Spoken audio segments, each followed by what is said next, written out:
Welcome again to another episode of the Adventures in Advising podcast. This is Matt Markin, and on today's episode, I get to chat with someone that I've known since 2016 when we met as scholarship recipients at the then called California Collaborative Conference at the UC Davis campus, and that is with Dr. Mya D. Hines. Dr. Hines is a recent graduate of Azusa Pacific University's doctoral program in higher education leadership.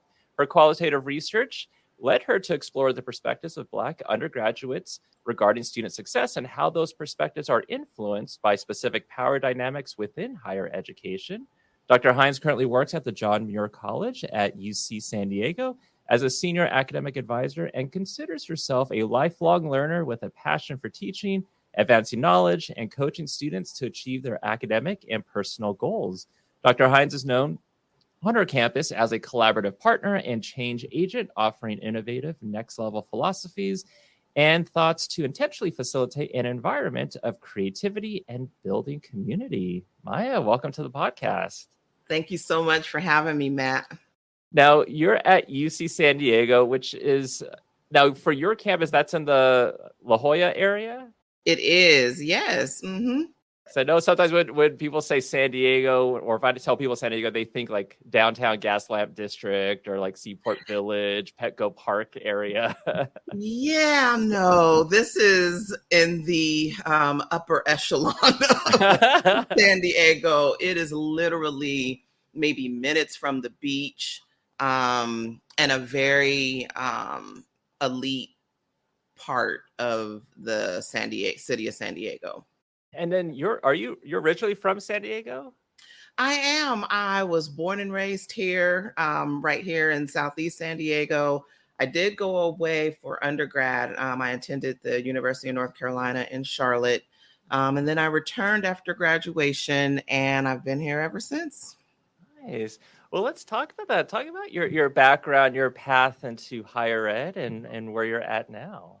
So that's been an interesting journey, to say the least. So when I was in undergrad, I actually had the opportunity to participate in something called the University Programming Board. And basically that was a student organization that helped to facilitate and decide on how to spend student funds. Basically, like the student fees that were collected as part of tuition. We decided how a lot of those funds were allocated and distributed. So that was a really fun job because there were music concerts or lectures or just a bunch of different types of student activities that as students we got to plan. And I thought, oh my gosh, this would be so wonderful if it was an actual job. I would love to work with students doing something like this. And I was like, yeah, well, I don't know I don't know how to facilitate or maneuver into, this type of career. And so I came back home and still tried to focus on the things that I thought I wanted to pursue, and eventually got to UC San Diego, not working with students, but thinking I could kind of parlay the position that I was getting and eventually try to transfer or get another job. And that was not as easy as I thought it was going to be. So in 2014, I eventually got a chance to serve as the program coordinator for the African American Studies minor program, which has now been rebranded and renamed as the Black Diaspora African American Studies program. And that now has expanded to include a major. So I started off with that program, served as the program coordinator there for about 3.5 years. And then after that, I transitioned to the college that I'm in now, which is John Muir College. And I've been here since August 2018. Wow. So just coming up on an anniversary real soon. Yeah. August 6th. Why I remember that, I have no idea, but I think I was so excited to come into the college. So, well, we're recording this on July 31st, so happy almost anniversary. Oh, thank you, Matt. Now, we met at the California Collaborative Conference at the UC Davis campus. Both of us had applied for like the scholarship that they offered, and we got to go to that.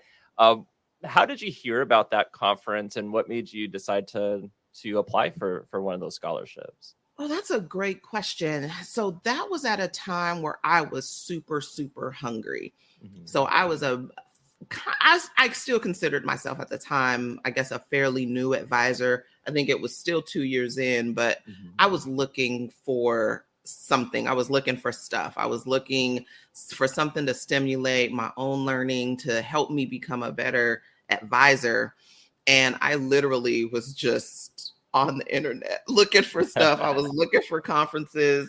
Um, and I think as part of my master's program, I had done a master's program, completed that in 2014, and there were certain like national organizations that I ended up finding out about through that master's program. And so I can't exactly remember how I found the collaborative conference. I want to say it might have been in connection with NACADA, but it definitely came out of me just really try to search for something.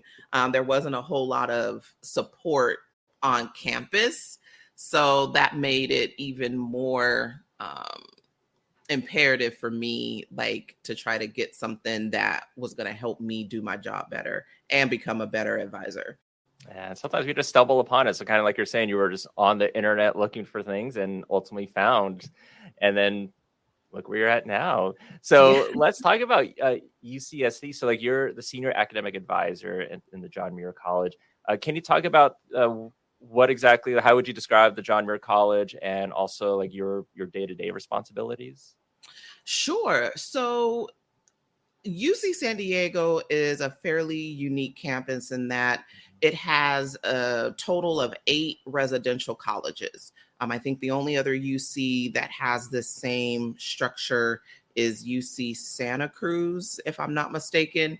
And what that means is that the residential colleges, students are admitted into a specific college. However, any student can have any major at one of the colleges. So all of the colleges have engineering majors, dance majors, political science, computer science.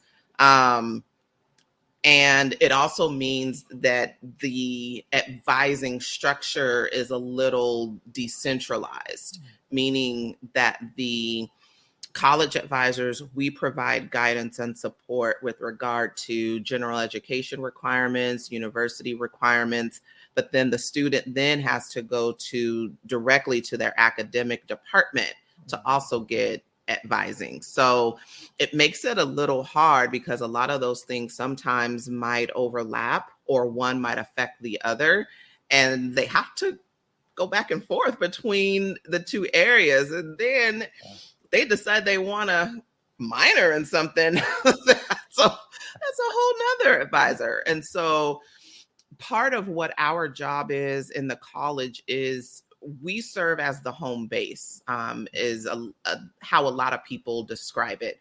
Home base, sometimes we're called generalists.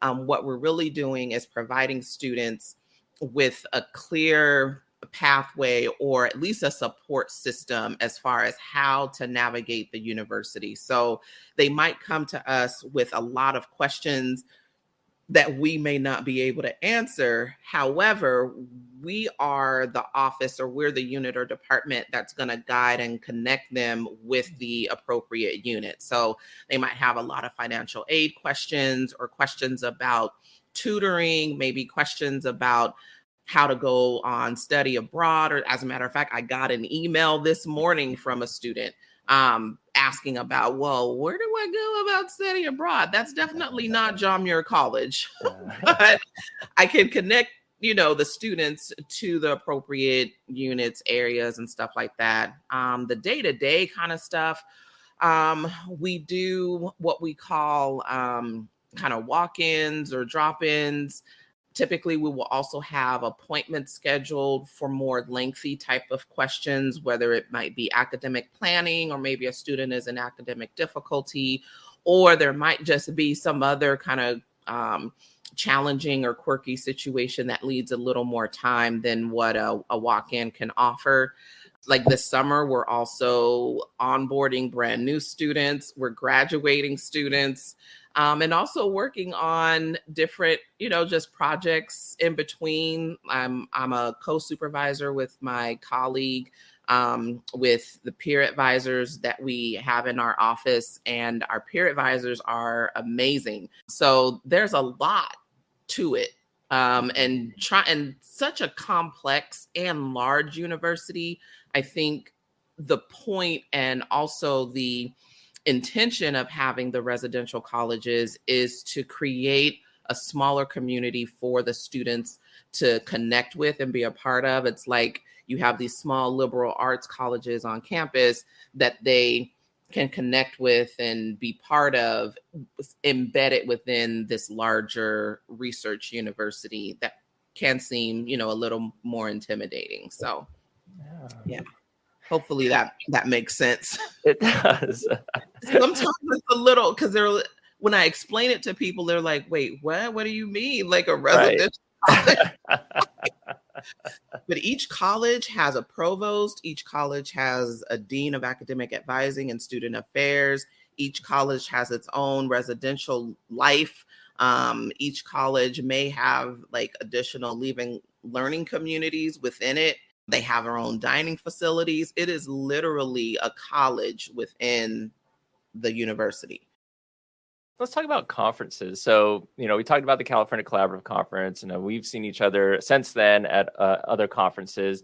Yeah. And then most recently at the Region 8, 9, 10 conference this Mhm. past March in Vegas, you also presented there. Can you talk about that, what you presented on? Sure. So May 2022, or I guess technically September, because that's when I officially finished, but let's say 2022, I completed my dissertation, because there was a lot of editing that like needed to be done and that kind of stuff. But so I finished my dissertation, and that was, again, it was focused on how power dynamics influenced how Black students perceived their own student success and why their perspective matters.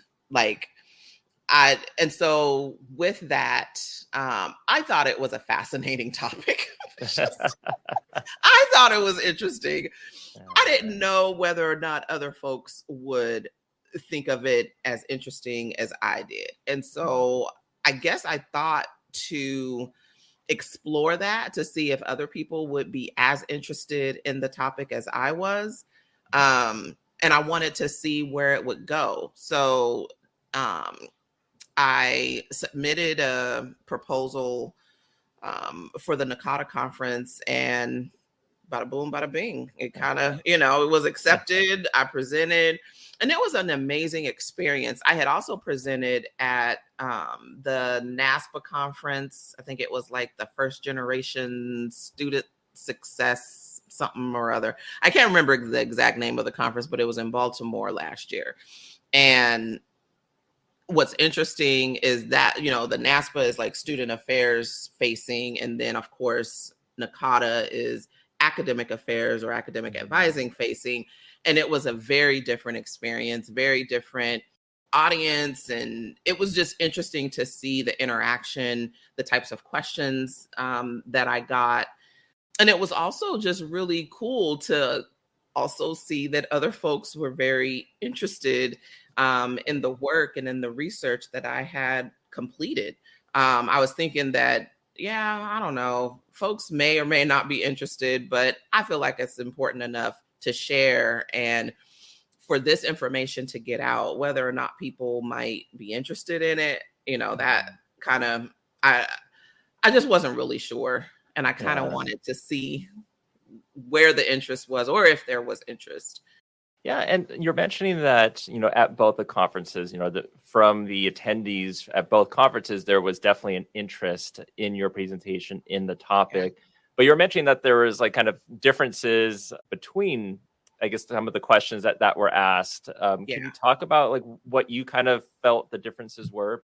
That's a really good question. So, well, I'll say this. I'll say that the NASPA conference, I received a lot of questions about my research directly. So they had a lot of questions about what further research would look like. Had you thought about doing the research in this way? Or would you think about,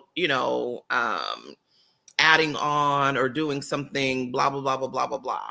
Or they had questions about the demographics of the study participants and what their reactions and what they were sharing as part of as far as the data that was collected. They had a lot of questions about how the students reacted as far as their own emotions, experiences, and stuff like that. At the NACADA conference, I felt like the questions were more practitioner focused. So it wasn't as focused maybe on the research, but it was focused more on specifics in regards to how their work, their positions, their roles might be affected by what they're learning in this research. So they had a lot of questions about, well, I'm doing this particular program, and what are your thoughts about XYZ? And so more of the application of the research findings rather than just the research itself, which I thought was very, very interesting.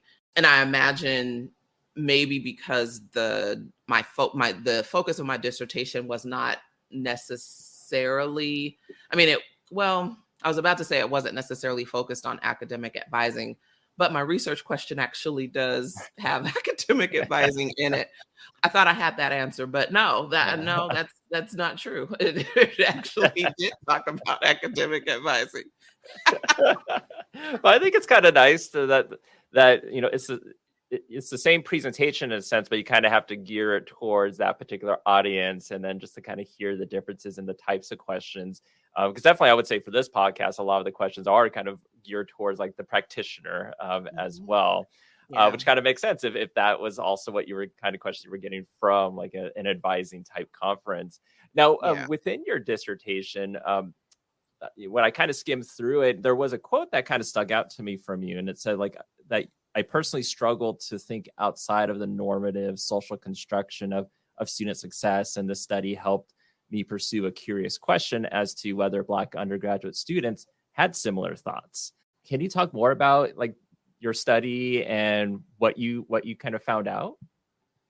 Sure. So this was a action research, used an action research methodology, also incorporated some elements of participatory action research, which includes the study participants as far as them being able to make recommendations, do data analysis, and all that kind of stuff. And so as I was collecting data, and this is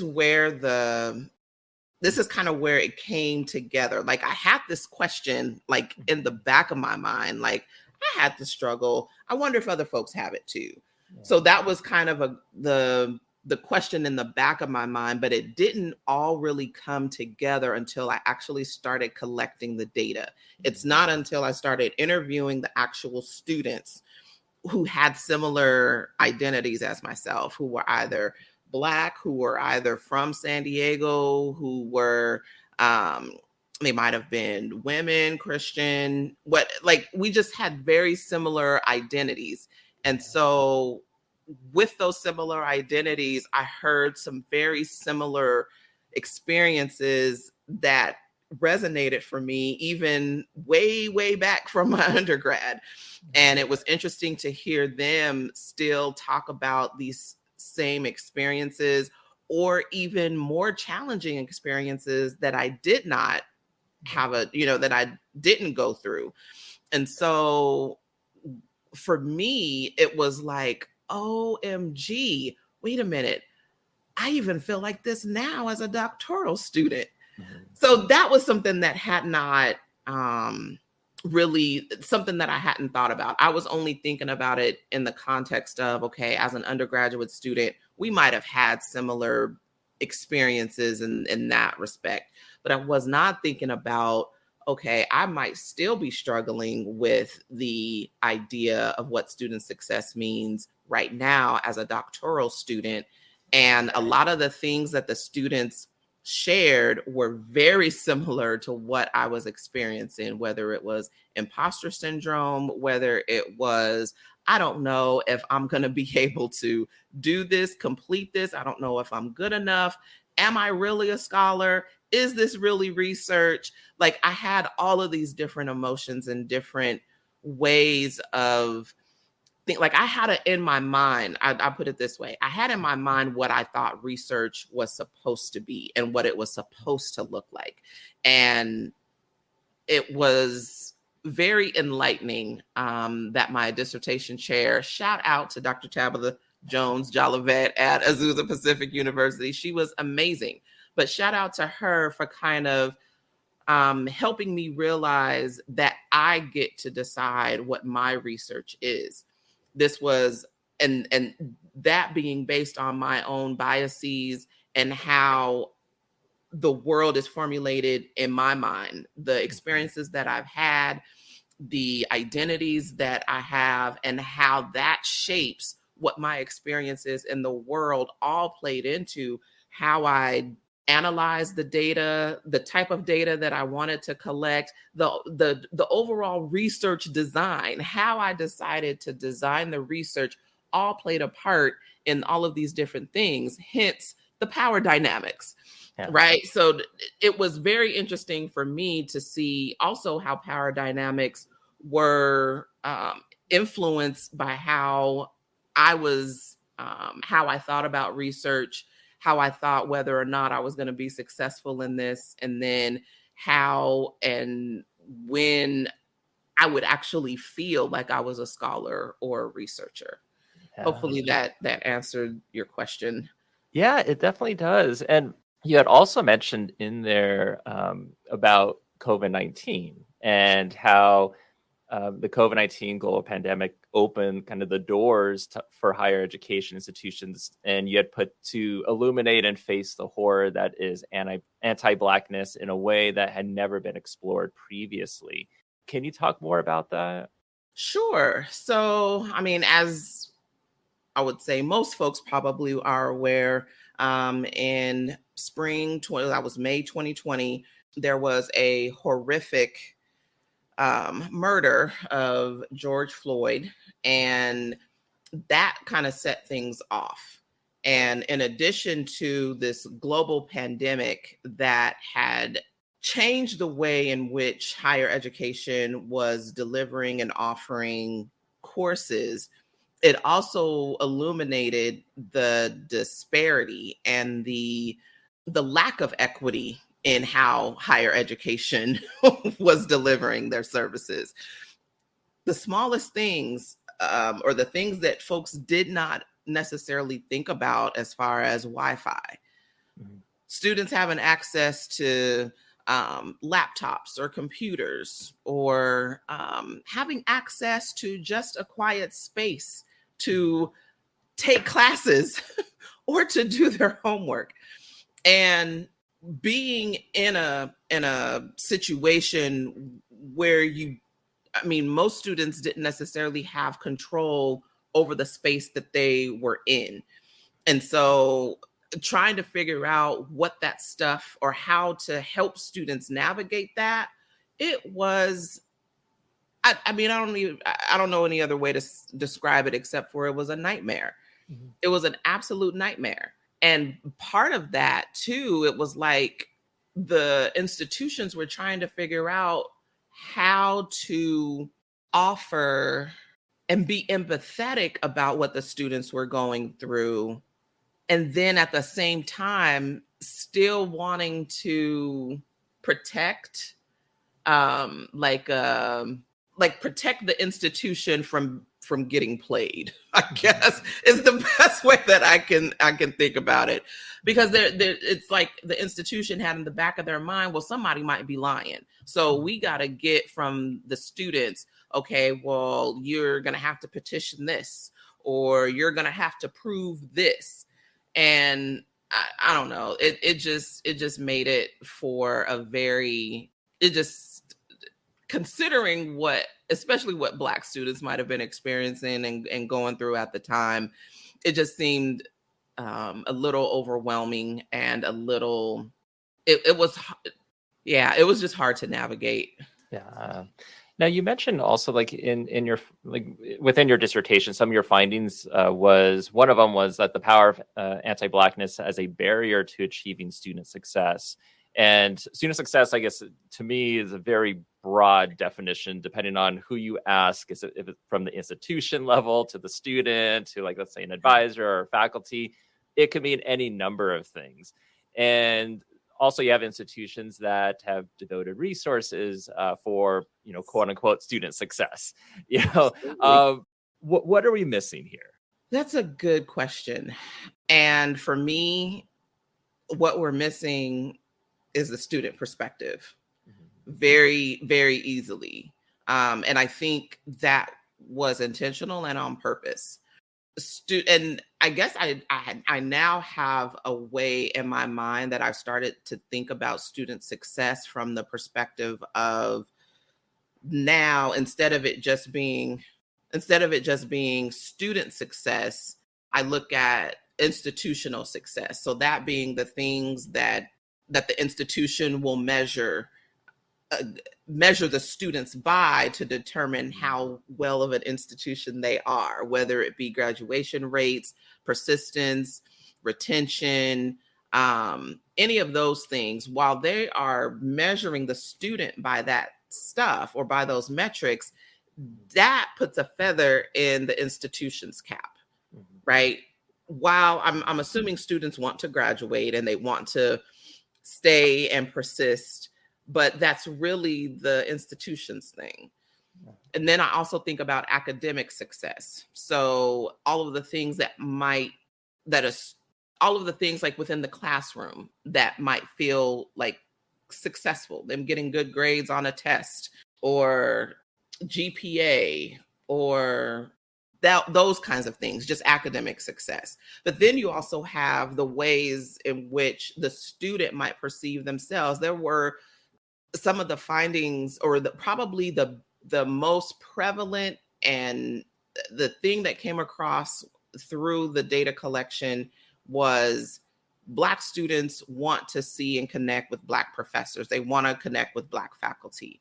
And the highlight or the illumination of how much that impacts them as far as, number one, them being able to see themselves in the professors, them being able to well, wow, if this Black professor can be a professor here, gosh, I can do what I want to do. I might even be able to be a professor. They started to see themselves and really engage and think about, oh man, this is something that I can do. Or it was just exciting because there are so few Black students and Black faculty here at UC San Diego. And that was an amazing finding because initially I came into this research, I came into my doctoral program thinking, yeah, academic advising is essential. And we are, this awesome resource and provide support and guidance, which we do, but it's not necessarily essential. What's essential for students is them building relationships with their professors, with other students, especially other students who look like them, because that's the way that they gain support and have a sense of belonging. So yeah, I don't want to go too long because I could probably talk about that for a long, long time. No, I appreciate it. And I really like your point in your paper that you wrote, and that was that Black undergraduate students are very capable of defining and achieving student success on their terms based off their ideas and philosophies. And instead of the university telling the student what student success is, maybe the student should be telling the university what their success looks like. Yeah, and imagine if we flipped it and utilized and really had use that counter narrative to inform how the institution provides support and guidance to the student. I mean, imagine that. Like if the student can say, well, I define student success XYZ, and the institution says, okay, well, we can work with this, and this is how we are going to support. The way it's done now, it's one size fits all. Your student success, we've identified you as needing us, and here are the resources that we've identified that you need.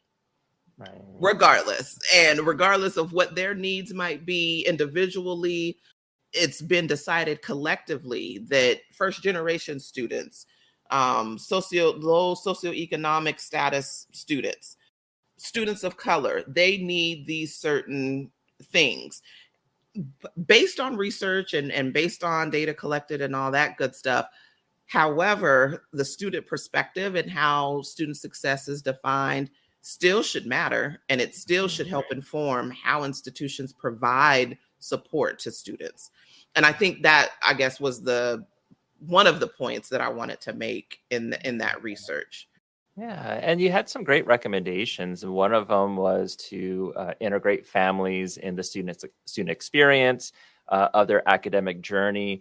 So if you had like your way and someone said, Dr. Hines, tell me what would you envision that what would that look like? Oh, that's a really good question.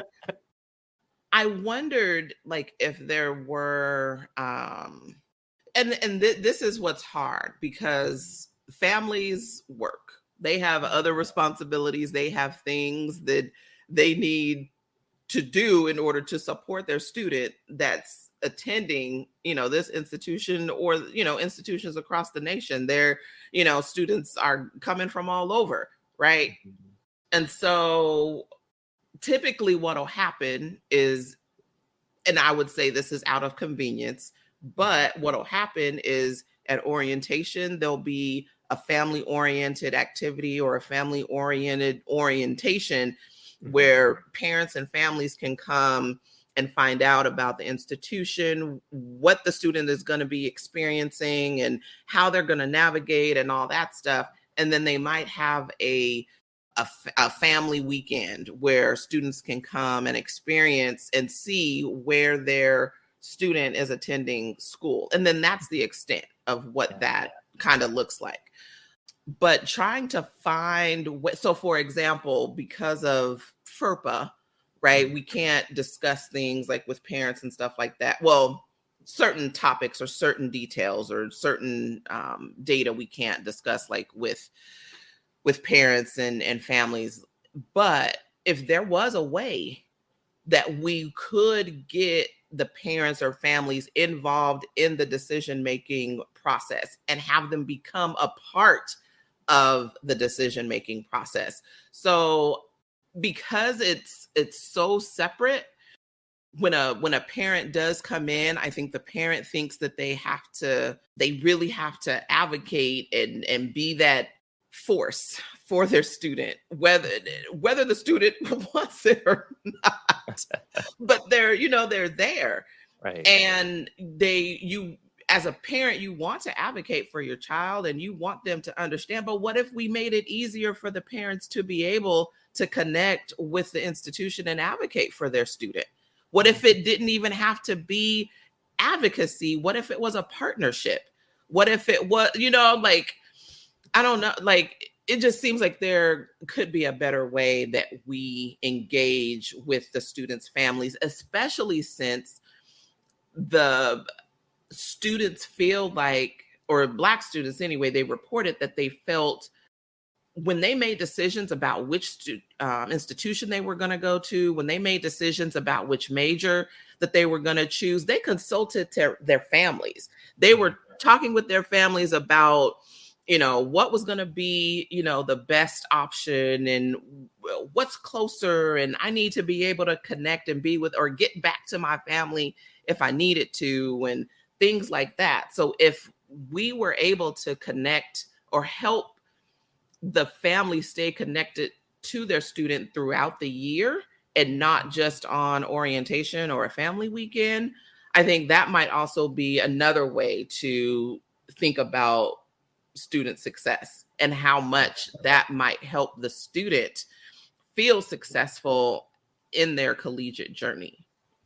Oh, yeah, I 100% agree with that. I mean, especially too when you think of those institutions that do have a like parent and family orientation day. Sometimes it's the same time frame as when the students are there, but then not all parents and family members get to actually go to that, Right. And so what happens after that? It kind of just ends right there. And it's like, well, if you got to go, awesome. Hopefully you got something out of it. So Yeah. hopefully this is Yeah. something they could actually incorporate and continue on because the student's going to be here hopefully for those 4 or 5, maybe 6 years, depending on how long it takes. Yeah. So having that support, especially from parents and family that are like, I want to support, but I don't know how to do that. Yeah. Yeah. Yeah. So being able to provide that guidance, maybe even Yeah. to parents and families, and wanting to, um, I guess, getting a better, especially with a complex university like UC San Diego, I think that would be really helpful for if there was some kind of way that parents could understand, okay, this is how this particular institution or university works. Um, and then them being able to provide support and guidance to their student as they're engaging. Because I mean, it's, if they're a first generation student, or if the parent or family member is not familiar maybe with UC San Diego or its infrastructure or whatever, they might try or want to provide guidance, but because they're not familiar, the guidance or support may or may not be helpful because they don't necessarily, they're not tuned in or they're not clued in. But if they were, they might be able to even provide better support. And while we're able, I mean, as practitioners, we're able to provide support, but we also don't necessarily know the student as well as the family member. So I don't know, just getting it from all sides to me would be the better option. We could still provide the support and in that respect, but also getting it from their parents and family members. I hear a lot, like, there's sometimes students will have pressure maybe from their siblings to declare a minor or to participate in a particular major for whatever reason. And that pressure comes from somewhere, and it's there for a reason. But maybe if that family member or if that parent understood and knew what the campus culture was Yeah. and why it was so stressful for this student, it might open up a different type of conversation for that student, whether or not they wanted to switch or change or whatever. But it might just open up a different conversation to be had, because I think it's hard for students to explain or talk about the type of pressures and challenges that they experience with certain majors or in certain situations when someone isn't clued in, or they don't necessarily have the experience of what the infrastructure is like. So I think it could open up so many more opportunities to help the student in their own ideas of what student success means to them. Absolutely. And if we talk about maybe now with academic advisors being able to help students, you had mentioned that one of the recommendations is, you had mentioned Black students being in what you call survival mode, and then also having a pro-Black academic advising model. So how can academic advisors help students and do better with that? That's a great question. So one of the projects that I'm working on now is just that. We're trying to figure it out, and especially based on the academic advising model that we have at UC San Diego isn't necessarily conducive to the student success of Black students here. I mean, that's just, I mean, it's unfortunate, but it's also true. And so what we are trying to do is think about ways that we can not just provide guidance and support, but really just reimagine academic advising on campus. So, for example, John Muir College, we have instituted like caseloads. Most institutions already have caseloads, but we actually do not. And so what we were thinking was, if there were a set of students that we could connect with, build rapport and relationships with, then that could also help produce or help students feel that, number one, they have someone in the college that they can connect with, that they can talk to, ask questions, get information from. But then two, it also it does provide support and guidance and stuff like that. So that's one thing that we've started in my college. And it has its good stuff, and it also has its challenges. But we also have this long-term idea about just what can we do as an institution to really reimagine academic advising. And there are band-aids that we can put in place and try to take care of things in the process of trying to change the campus culture, because that's essentially what will need to happen, is changing the campus culture and rethinking, number one, not just what student success looks like, but really incorporating and using student success, students' perspectives on student success, and using that to inform how we move, how we cultivate relationships, how we might engage with students, and that being meaningful and intentional, and not just, okay, well, based on this research, this is what it da da da da da. You know, because that can be so blah, like it could just feel so not genuine and not authentic at all. And since we're running out of time, last question I have for you is, in your dedication and your dissertation, you mentioned your parents, and you mentioned that your father kind of taught you the power of education, and your mother helped you to attain and create knowledge. Talk to me about your parents. Oh my goodness, you are going to, you wait till the last question. Okay. Hopefully Maya does not start crying, but my parents were always supportive, even when they didn't know how to be, or know exactly what I needed. So neither one of them, I'm also first generation. Neither of my parents went to attained a 4-year degree. My dad worked at the post office. My mom worked at a place that made a company that made infusion pumps, you know, in hospitals. So yeah, like they were just so, I think they saw and understood how much I enjoyed learning, and they just wanted to help facilitate that, however they understood or what that might look like. So they supported me in going, you know, to college. They were my dad was always just like, well, no, you don't get a job. You are just going to focus on your studies. And my mom is like, get the balance, have the work-life balance, work hard, play hard, you know. So it was interesting. Their two philosophies, but they both have shared that they were proud of me, that I don't know, it is, yeah.